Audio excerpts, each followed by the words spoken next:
വെനസ്വേലയ്ക്ക് ശേഷം ഇറാനാണോ അമേരിക്കയുടെ അടുത്ത ലക്ഷ്യം? അമേരിക്ക ഇറാനെ ആക്രമിക്കോ?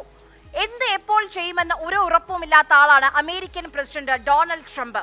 അമേരിക്കൻ ജനത ഇറാനെ ആക്രമിക്കുന്നതിനെതിരാണ്. പക്ഷേ ആ അഭിപ്രായത്തിന് ട്രംപ് എന്തെങ്കിലും വില കൽപ്പിക്കുമോ?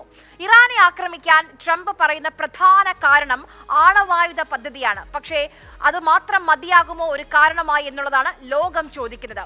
നോക്കൂ, ഇറാന് 10 ദിവസത്തെ അന്ത്യശാസനമാണ് ഡൊണാൾഡ് ട്രംപ് നൽകിയിരിക്കുന്നത്.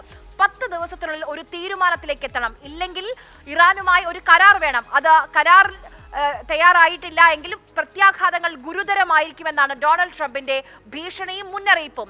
ഇറാൻ ആണവ പദ്ധതി ഉപേക്ഷിക്കുകയാണ് അമേരിക്കയുടെ പ്രധാനപ്പെട്ട ലക്ഷ്യം.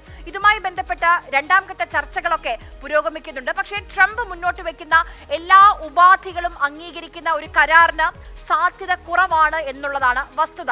അതായത് യുറേനിയം സമ്പുഷ്ടീകരണം പൂർണ്ണമായും ഉപേക്ഷിക്കാൻ എന്തായാലും ഇറാൻ തയ്യാറാകില്ല. അതിനൊരു സാധ്യതയും കാണുന്നില്ല.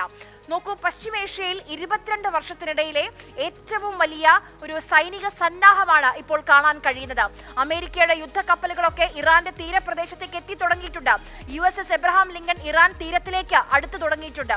എന്തായാലും പ്രതിരോധിക്കാൻ തന്നെയാണ് ഇറാന്റെ തീരുമാനം. അങ്ങനെ തന്നെയാണ് ഇറാൻ മുന്നോട്ട് പോകുന്നത്. ആണവ കേന്ദ്രങ്ങൾ, പ്രധാനപ്പെട്ട ലക്ഷ്യം ആണവ കേന്ദ്രങ്ങളാണ്. ആ ആണവ കേന്ദ്രങ്ങൾ അതിലൊക്കെ കോൺക്രീറ്റ് കോട്ട തീർത്ത് ബങ്കറുകളാക്കി മാറ്റാനുള്ള ശ്രമമാണ് ഇപ്പോൾ ഇറാൻ നടത്തിക്കൊണ്ടിരിക്കുന്നത്. ഏറ്റവും പ്രധാനപ്പെട്ട നഥാൻസ് ആണവ നിലയത്തിന് സമീപമുള്ള കോലാങ് ഗ്യാസ്ലോ പർവ്വതത്തിലെ തുരങ്ക കവാടം അത് ബലപ്പെടുത്താനും ഇപ്പോൾ ഇറാൻ തീരുമാനിച്ചിരിക്കുകയാണ്. അമേരിക്കയുടെ ഇറാഖ് അധിനിവേശം രാജ്യത്തെ ജനങ്ങളെ ബോധ്യപ്പെടുത്തിയ ശേഷമാണ് അന്നത്തെ പ്രസിഡന്റ് ജോർജ് ബുഷ് ഇറാഖിനെ ആക്രമിച്ചത്. എന്തുകൊണ്ട് യുദ്ധം അനിവാര്യമാണെന്ന് ജനങ്ങളോട് പറഞ്ഞാണ് ബുഷ് മുന്നോട്ട് പോയത്. പക്ഷേ ആക്രമിക്കാൻ പറഞ്ഞതെല്ലാം പിന്നീട് നുണയാണെന്ന് ലോകത്തിന്, അമേരിക്കയ്ക്ക് ബോധ്യപ്പെട്ടു എന്നുള്ളത് വസ്തുത.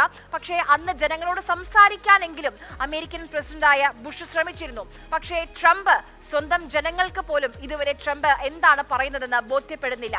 US കോൺഗ്രസിന്റെ അനുമതിയും ട്രംപിനില്ല. പക്ഷേ ട്രംപാണ് എന്ത് വേണമെങ്കിലും എപ്പോൾ വേണമെങ്കിലും ചെയ്യാം.